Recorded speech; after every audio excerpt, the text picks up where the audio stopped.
Are you ready, kids? Aye, aye, Captain! I can't hear you. Aye, aye, Captain! Oh!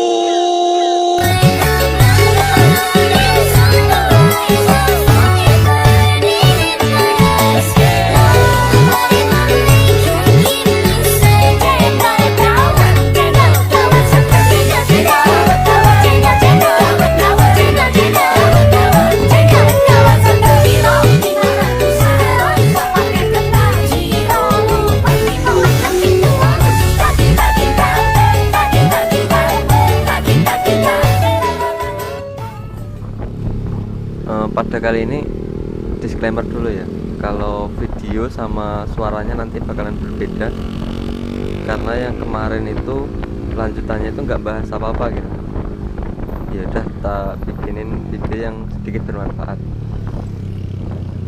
Oke, kali ini mau membahas tentang pelumas atau oli. Pelumas itu kalian tahu kan, pelumas. Oke, kalian pasti tahu yang namanya pelumas. Nah, dalam memilih pelumas kita mungkin nggak semua orang tahu cara memilihnya. Nggak semua orang bisa baca kode-kode yang di oli, di kemasan oli itu kan ada terdapat kode itu. Nggak semua orang dapat membacanya. Pada video kali ini mau sedikit jelasin, bukan bermaksud menggurui ya, hanya sedikit sharing ilmu, sharing pengetahuan. Oke, langsung aja. Yang pertama, menurut material pembuatannya oli itu ada 3 jenis. Jadi ada oli mineral, semi sintetis, dan sintetis gitu. Oli mineral bedanya itu dengan oli semi sintetik dan sintetik itu, kalau oli mineral jenis oli yang cuman disuling itu loh, dari bahan mineral. Kalau oli semi sintetik itu oli yang bahan pembuatannya dari campuran antara oli mineral dan oli sintetik. Nah, sedangkan oli sintetik itu bahan pembuatannya adalah dari petroleum, di mana proses pembuatannya secara kimiawi.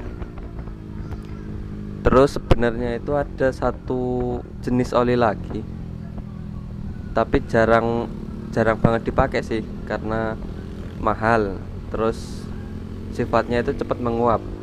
Terus tidak direkomendasikan untuk perjalanan jauh atau penggunaan jangka lama gitu.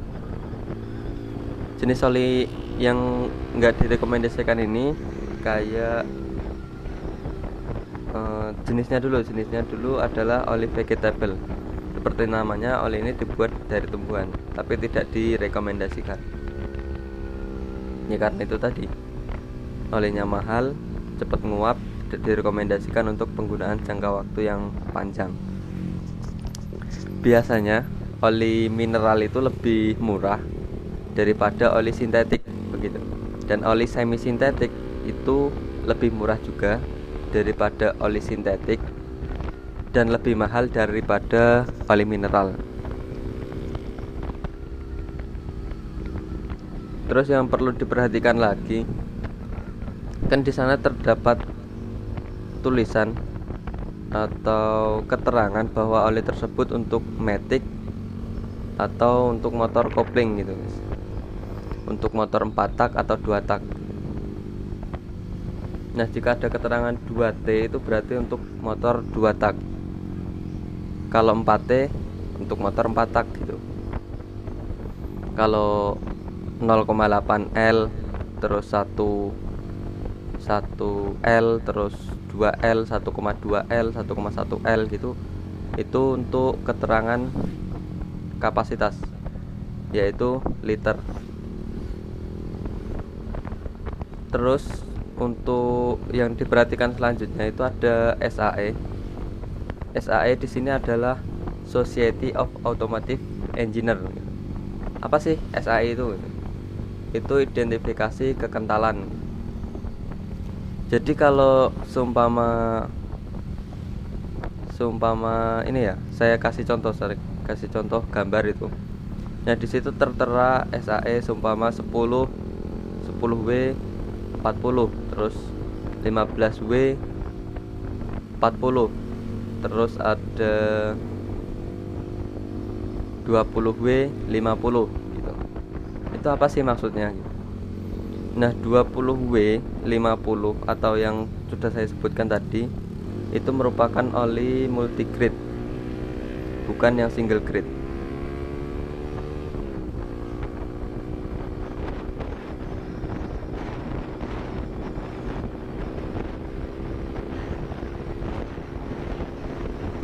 Terus bagaimana cara bacanya gitu? Apa fungsinya kode itu?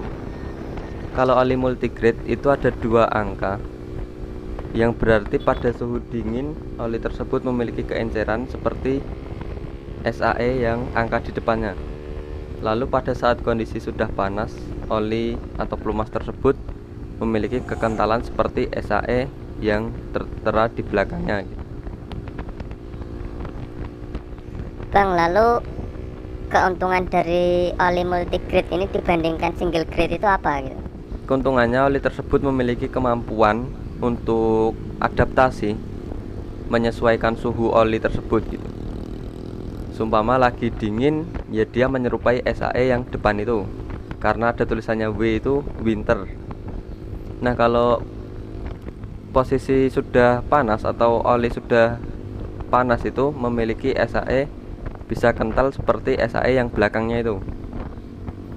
Jadi semakin kecil nilai SAE-nya, maka kekentalan pelumas tersebut berkurang.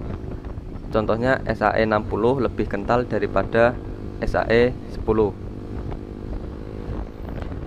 Untuk contoh penerapan sehari-hari biar kalian ada gambaran gitu ya.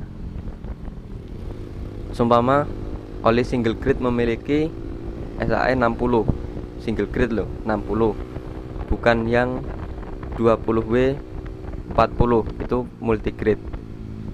Contohnya gini, oli single grade memiliki SAE 60. Lalu kalian mau menghidupkan mesin di pagi hari, suhu kendaraan masih dingin, pasti kendaraan bakal susah hidup ya kan. Terus dikarenakan mesin akan keberatan untuk bergerak dengan pelumas kental itu. Tapi jika oli yang dipakai adalah oli multigrade, maka oli tersebut dapat menyesuaikan suhu kendaraan Anda.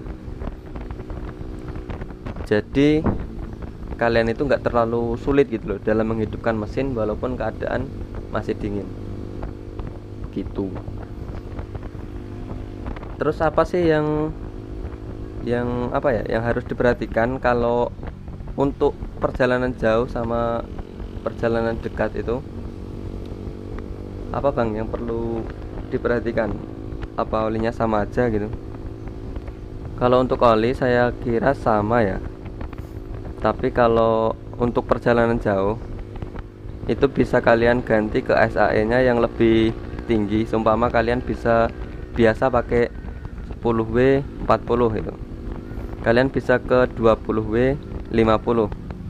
Tapi konsekuensinya pas 5 menit, mungkin 5 menit awal mesin baru hidup itu rada-rada enggak enak gitu, enggak enteng.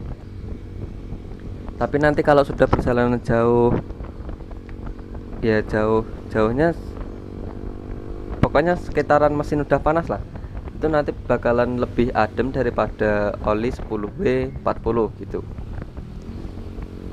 Terus kalau untuk perjalanan jauh lagi, kalian mending menggunakan oli yang sintetik, yang full sintetik.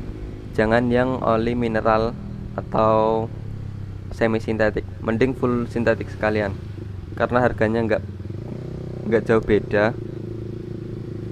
tapi manfaatnya itu banyak gitu loh. Begitu menurut saran saya sih. Oh ya, terus ada sedikit tambahan ya. Di oli itu kan ada tulisan SN, SL, SJ, SH, SG, SF. Itu untuk mesin bensin biasanya ada. Tapi berhubung saya belum tahu masalah itu, masalah kode yang saya sebutkan ini tadi, itu saya cari di Google. Kalau ada keterangan itu untuk mesin bensin ya. SN itu untuk mesin generasi saat ini atau sebelumnya gitu. SL itu untuk generasi 2004 atau sebelumnya.